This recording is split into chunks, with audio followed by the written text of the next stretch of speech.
di rumah, kembali lagi bersama saya Alfianita Saputri sebagai pembawa acara pada berita hari ini. Kali ini berita datang dari salah satu desa yang berada di Kota Sukabumi, yaitu Desa Panusea.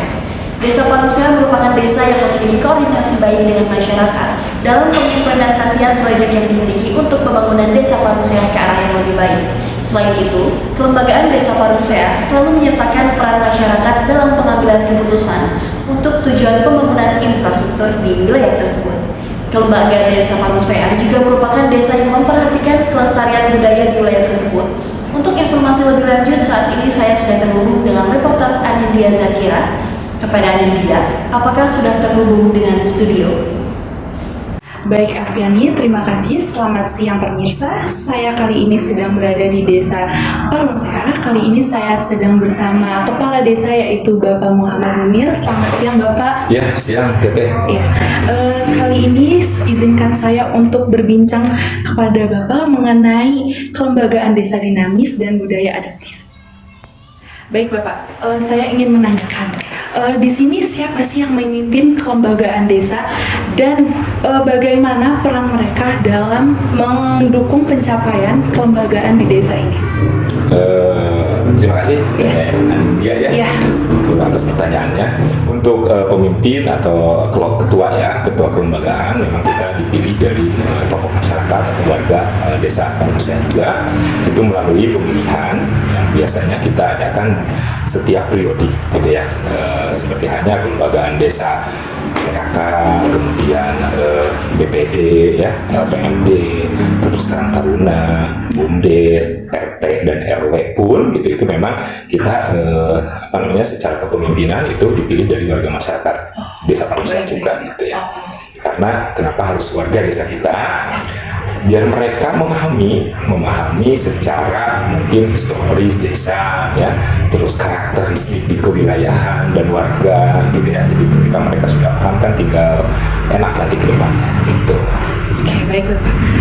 Selanjutnya, bagaimana struktur kelembagaan desa diorganisir untuk memastikan keterlibatan seluruh masyarakat ini dalam inisiatif pembangunan desa? Oke, untuk pengorganisiran kelembagaan desa terkait dengan hubungannya pembangunan desa itu memang kami secara proaktif dan memang secara komunikatif kolaboratif juga ya, kita tetap senantiasa berkoordinasi terkait dengan rencana-rencana pembangunan untuk 1 tahun ke depan. Biasanya itu kita mulai dengan musyawarah kedusunan, kemudian musyawarah desa dan musyawarah perencanaan pembangunan atau musyawarah desa, dan itu biasanya kita lakukan setiap tahun untuk memang perencanaan ke depannya di tahun berikutnya. Yang kami susun memang untuk terkait dengan dana desa, terutama itu kami untuk penyusunan RKP desa yang pada akhirnya kita APBD-kan di tahun berikutnya. Jadi betul-betul kita yang partisipatif warga betul-betul kita libatkan gitu, karena memang yang paham dan tahu persis kekurangan di setiap wilayahnya itu kan para ketua lembaga di kewilayahan, biasanya terutama Pak RT, Pak RW, kemudian Pak Kader ya, terkait dengan infrastruktur, terkait dengan pemberdayaan, harus kita melakukan pembangunan apa sehingga nanti tujuan SDGs itu kita insya Allah bisa tercapai untuk berkelanjutannya ke depannya. Seperti itu. Baik. Apa upaya yang telah diambil oleh kelembagaan desa untuk meningkatkan ketahanan pangan dan untuk mengurangi ketidaksetaraan di dalam masyarakat ini, Pak? Oke. Untuk ketahanan pangan sendiri, kami memang sesuai dengan instruksi Presiden ya, kemudian dari peraturan Kementerian Keuangan juga dari Kemenkes, itu ada slot dari dana desa ya. Ini kita berbicara dana desa dulu. Kalau dari dana desa itu kita ada slot 20% dari jumlah dana desa yang kami terima setiap tahunnya, itu memang khusus dialokasikan untuk ketahanan pangan, baik penunjang infrastruktur seperti irigasi, jalan pertanian ya, jalan usaha tani lah kita, jalan usaha taninya, irigasinya gitu, untuk perbaikan itu. Selain itu juga kita ada ketahanan pangan hewaninya, kemudian ketahanan pangan nabatinya ya, kita laksanakan setiap tahunnya sesuai dengan arahan dari kementerian-kementerian terkait gitu ya, untuk biar mungkin tadi untuk biar ada kesetaraan ya, dalam artian ketika kita pangan itu akan mudah kita untuk penanganannya. Seperti hanya di tahun ini kami untuk hewan itu kita sudah sedang melaksanakan program pembuatan kandang domba berikut dengan dombanya, gitu. Nah, ini kita persiapkan. Selain dari dana desa juga, kami tetap senantiasa berhubungan, berkolaborasi ya dengan dinas-dinas terkait, terutama dinas ketahanan pangan, kemudian lagi dinas sosial mungkin dengan bantuan sosialnya, mulai dari BPNT ya, kemudian PKH, kemudian lagi ada permakanan juga kan. Ini juga mungkin salah satu penanganan untuk ketahanan pangan kita. Gitu. Baik, Pak. Bagaimana sih kelembagaan desa ini mempromosikan budaya setempat atau budaya lokal, tetapi tetap mengikuti perkembangan zaman di saat era sekarang ini? Ya, memang salah satu permasalahan mungkin ya di kita, apalagi kan Desa Parungsia ini secara geografis juga kita berdekatan dengan kota, kemudian secara akulturasi budaya juga hari ini dengan teknologi dan lain sebagainya, ini memang budaya-budaya lokal sudah mulai agak tergeser gitu ya. Tetapi hal yang kami lakukan itu kita di tahun 2021 ya kalau nggak salah kami membentuk Panglabungan Sunda Gelar yang memang kita percayakan kepada tokoh budayawan yang ada di Desa Parungsia untuk mempromosikan salah satunya, kemudian untuk membina juga ya, terutama mungkin pemuda, anak-anak untuk diperkenalkan, terutama ini untuk budaya Sunda, kesundaan. Ya kita ada lah pengurus ya, kita juga sudah meng-SK-kan untuk legalitas mereka gitu ya.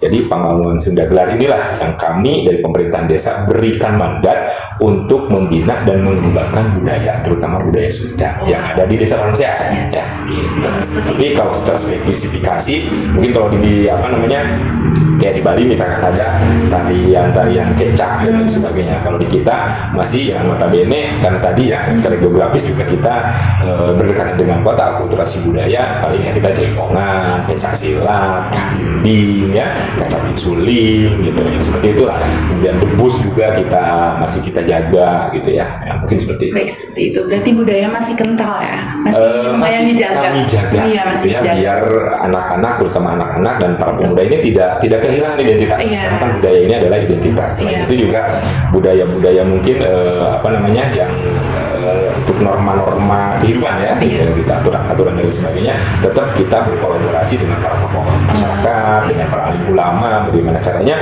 budaya timur kita gitu ya, yang hari ini kan anak-anak ya sudah seperti apa, kita tetap jaga.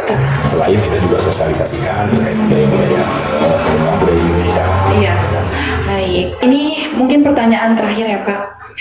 Bagaimana sih Pak partisipasi masyarakat dalam proses pengambilan keputusan kelembagaan desa ini untuk mendukung kelembagaan yang berkelanjutan ini? Oke, dalam pengambilan keputusan kelembagaan atau pemerintahan desa ini untuk melaksanakan pembangunan, berarti pemerintahan desa ya, karena kami mungkin diberikan mandat untuk melaksanakan pembangunan dari dana desa terutama.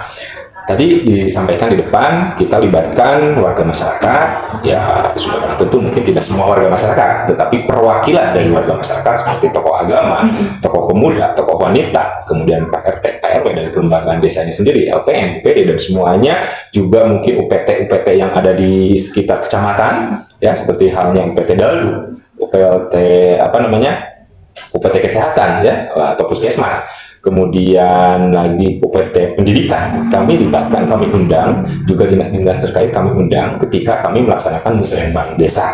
Nah, disitulah penggojlokan terkait dengan rencana-rencana ke depannya Desa Parungsia sesuai dengan visi misi yang kami miliki, ini mau membangun apa, mau melaksanakan apa. Jadi betul-betul pembangunan yang kami rencanakan untuk tahun berikutnya itu merupakan hasil kesepakatan dari para tokoh warga masyarakat yang mewakili warga masyarakat. Sehingga ketika pelaksanaan pembangunan tersebut tidak ada lagi yang namanya bahwa ini adalah keinginan kepala desa. Kalau enggak, ini adalah keinginan si A, si B, tidak ada. Tapi betul-betul yang kami lakukan adalah keinginan warga masyarakat. Karena memang secara ruh desa itu kan harus gotong royong, kemudian swadaya, partisipatif, akuntabel, ya tata kelola juga harus betul-betul melibatkan warga masyarakat. Seperti Seperti itu. itu. Jadi betul semua yang ada di desa ini warga masyarakat kita Libatkan. Jadi berperan aktif ya mereka.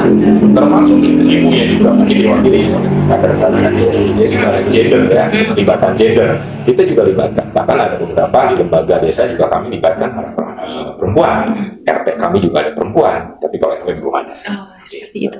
Oke, terima kasih banyak Bapak Ya, udah sama-sama. mau Ya. meluangkan waktunya untuk berbincang pada saya. Semoga bermanfaat ya. Ya. Baik, saya kembalikan kepada Elviani di studio. Terima kasih. Terima kasih kepada Anidia Zakira yang telah menyampaikan informasi untuk hari ini. Baik pemirsa di rumah, sekian berita yang dapat saya sampaikan hari ini terkait kelembagaan desa dinamis dan budaya adaptif. Untuk mengisi waktu senggang Anda, saya Alfianita Saputri sebagai pembawa acara mengucapkan terima kasih dan pamit undur diri.